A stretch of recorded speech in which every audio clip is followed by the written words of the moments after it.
Bonjour à tous. Alors, euh, merci beaucoup.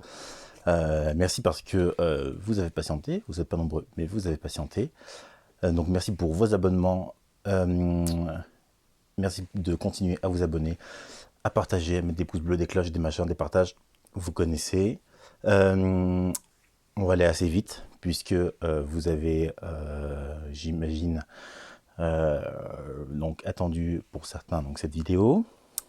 Vous l'aurez remarqué, euh, j'ai investi un micro-cravate et un vrai micro-cravate.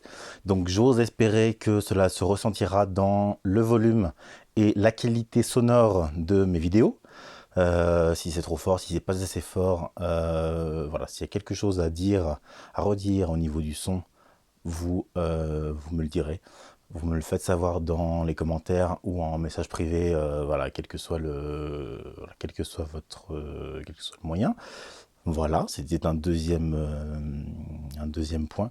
Je regarde là parce que j'ai écouté vos conseils, donc je prépare mes vidéos, je liste ce que je vais dire afin que ce soit plus ordonné. Voilà. Euh, voilà. La prochaine vidéo, ça sera un poème d'un poète américain.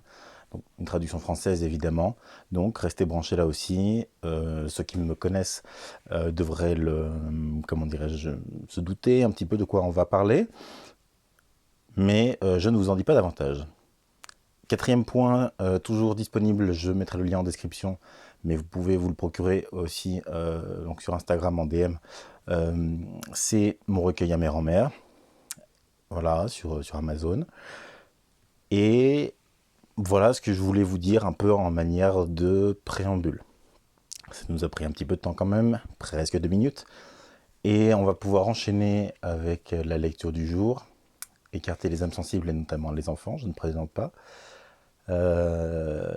Puisqu'on va parler, on va lire des poèmes érotiques. De toute façon, vous savez lire, hein, et sinon vous ne seriez pas là, bande de coquins. Et le premier poème s'appelle Velours noir. Ma main glisse sur ton ventre, oiseau de mer maladroit et gourmand. Dessous ta robe, ta peau frémit, onde de chair, se dérobe à mes doigts, mes caresses douces et primaires. Par-delà le rivage du noir tissu, je glisse un doigt, deux, jungle colombienne sous mes explorations de ton Éden, suant de cette grande motte moussue. Le deuxième poème s'appelle Orient. Délicate brûlure sur mes lèvres, je prononce ton prénom. Il glisse sur ma langue. Vois donc. Ces salambeaux que tu convoques sous le sceau de Junon pour habiter ta couche, ta chair et tes seins si beaux. Combien de dévots imbéciles t'ont admiré sans te comprendre ainsi qu'une icône froide, ou bien fous ont voulu te battre, te posséder. Las, tombeuse de Carthage et d'Akkad, l'ourlet de tes lèvres est moins objet de louange que la trompe qui chante les poèmes délicats, momentus, le vainqueur de tes rondes hanches et avide d'huile comme Magnificat. Et je terminerai avec un poème qui s'appelle La mort de la comtesse. Sur un antique lit gît une énorme carcasse dont la pâleur se confond au drap froissé, et cette femme, car c'en est une, et jambes cartées, exhale une odeur plus maudite que Barabbas. Grosse encore, ses fluides se répandent sur les bois, poison que verse Satan dans les cœurs des femmes blessées.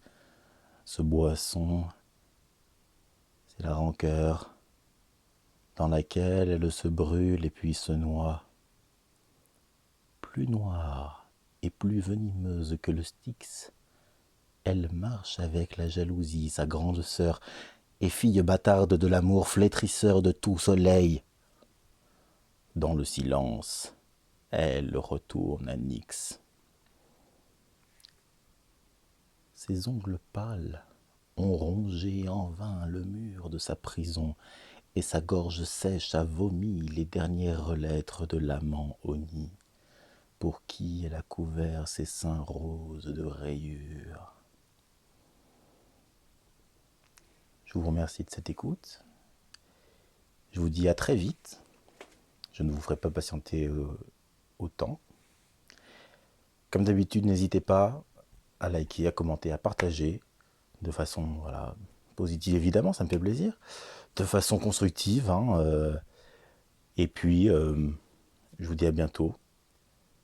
N'oubliez pas de lire de la poésie et à très vite.